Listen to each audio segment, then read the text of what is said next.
नमस्ते प्रिय विद्यार्थियों, आज रीतिकाल पढ़ेंगे। हिंदी साहित्य का इतिहास 4 भागों में विभाजित किया गया है। आदिकाल, भक्तिकाल, रीतिकाल और आधुनिक काल। तो आदिकाल और भक्तिकाल हम पढ़ चुके हैं, अब रीतिकाल पढ़ेंगे। रीतिकाल, रीति का अर्थ है पद्धति या शैली। तो रीतिकाल 1650 से 1850 तक माना गया है। कुछ विद्वानों के मत के अनुसार संवत 1700 से 1900 तक माना जाता है। रीतिकाल के प्रवर्तक केशवदास जी हैं। इनके उपनाम है उत्तर मध्यकाल। आचार्य रामचंद्र शुक्ल ने इसे उत्तर मध्यकाल कहा है। अलंकृत काल मिश्र बंधुओं के द्वारा अलंकृत काल कहा गया है। श्रृंगार काल विश्वनाथ प्रसाद मिश्र ने कहा है। अंधकार काल त्रिलोचन जी के द्वारा कहा गया। रीति काव्य डॉक्टर जॉर्ज ग्रियर्सन ने इसे रीति काव्य कहा है। रीति काल को रीति काव्य कहा है। आचार्य रामचंद्र शुक्ल ने इसे रीतिकाल और उत्तर मध्यकाल कहा है। रीतिकाल की प्रवृत्तियां हैं काव्यांग निरूपण, श्रृंगारिकता, अलंकार प्रियता, कला प्रियता, संगीतात्मकता। रीतिकाल को 3 धाराओं में विभाजित किया गया है। रीतिबद्ध धारा, रीति सिद्ध धारा और रीति मुक्त धारा। रीतिबद्ध धारा, रीतिबद्ध धारा को लक्षण काव्य भी कहा जाता है। रीतिबद्ध धारा के प्रवर्तक केशवदास जी हैं। रीतिबद्ध कवियों ने रीति ग्रंथों की रचना न करके काव्य सिद्धांतों या लक्षण ग्रंथ की रचना की है। इन्होंने रीति कोई पद्धति या शैली नहीं अपनाई। इन्होंने लक्षण ग्रंथ की रचना की है, लक्षणों का उपयोग किया है। लक्षणों के आधार पर ग्रंथ लिखने के कारण इसे लक्षण काव्य कहा गया।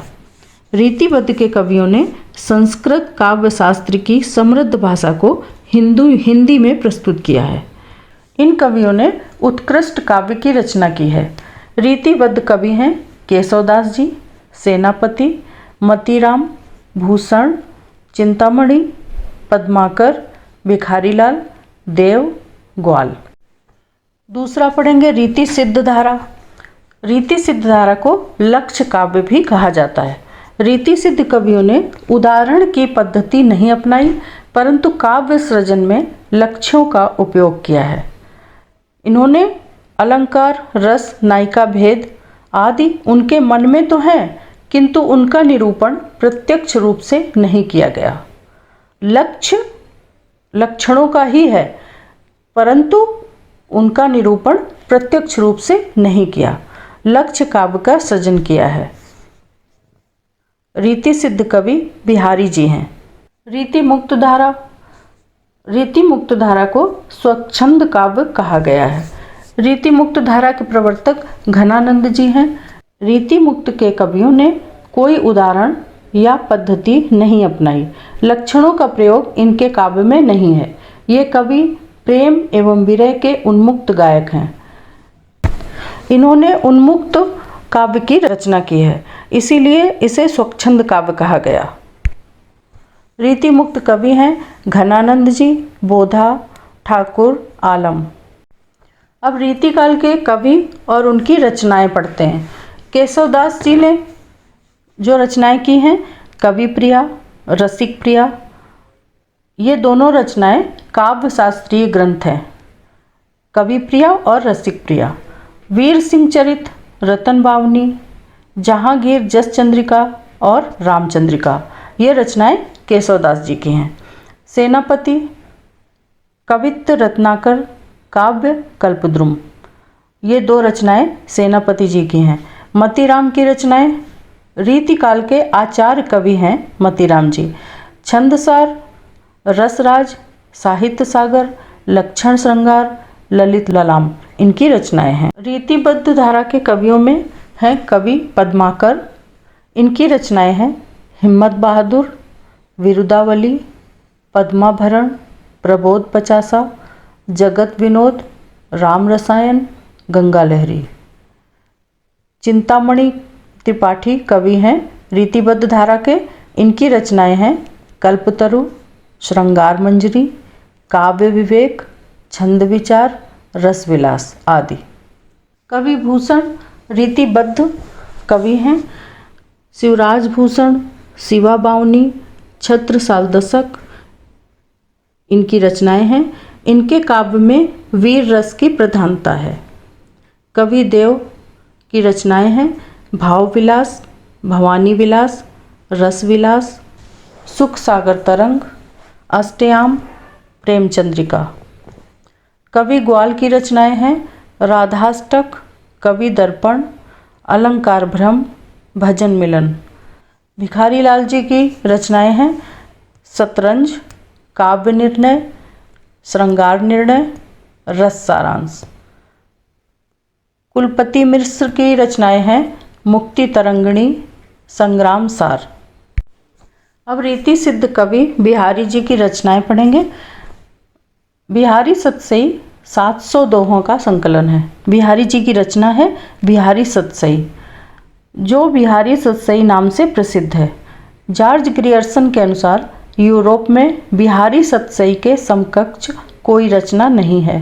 बिहारी सतसई की रचना 1662 ईस्वी में संपन्न हुई थी। बिहारी सतसई श्रृंगारिक मुक्तक काव्य है, जिसका प्रत्येक दोहा हिंदी साहित्य का एक एक रत्न माना जाता है। बिहारी जी जयपुर के राजा जयसिंह के दरबारी कवि रहे हैं। बिहारी जी श्रृंगार के कवि हैं। उन्होंने काव्य सृजन में भक्ति और नीति को अपनाया है। रीति मुक्त धारा के कवि हैं घनानंद जी। इनकी रचनाएं हैं सुजान सागर, सुजान संबोधन, विरह लीला, कोकसार, कृपाकांड, रसकेली। घनानंद जी के काव्य में श्रृंगार रस है। विरह का वर्णन अधिक होने के कारण वियोग श्रृंगार है। इनके काव्य में प्रमुखतया वियोग श्रृंगार देखने को मिलता है। आलम कवि हैं। उनकी रचनाएं हैं आलम केली, सुदामा चरित।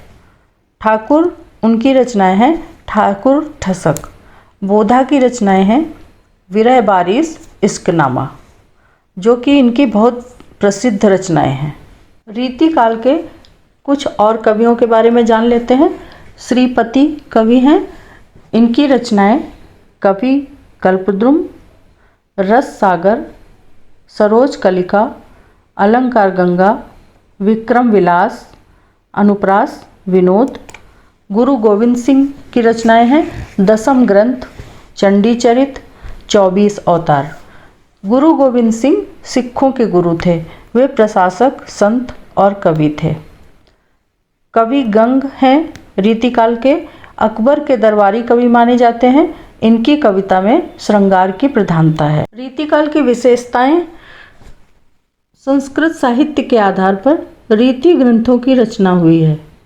प्रमुख रूप से रस, अलंकार, छंद और नायिका भेद का ही विवेचन हुआ है। शब्द शक्ति और नाट्य शास्त्र का यथोचित विवेचन नहीं हुआ। कविता और सवैया छंद ही प्रमुख थे। रीतिकाल की रचनाओं में कविता और सवैया छंद ही प्रमुख रहे हैं। भाव पक्ष की अपेक्षा कला पक्ष पर विशेष ध्यान दिया गया है। प्रबंध काव्य की अपेक्षा मुक्तक काव्य की अधिक रचना की गई है। रीतिकाल में मुक्तक काव्य की रचनाएं ज़्यादा लिखी गई हैं। बिहारी ने दोहे लिखे हैं। रीतिकाल में श्रृंगार रस प्रमुख था एवं वीर रस में भी श्रेष्ठ रचनाएं की गईं। अगर अभी तक हमारे चैनल को सब्सक्राइब नहीं किया तो प्लीज़ सब्सक्राइब करें, लाइक करें और कमेंट ज़रूर करें। धन्यवाद।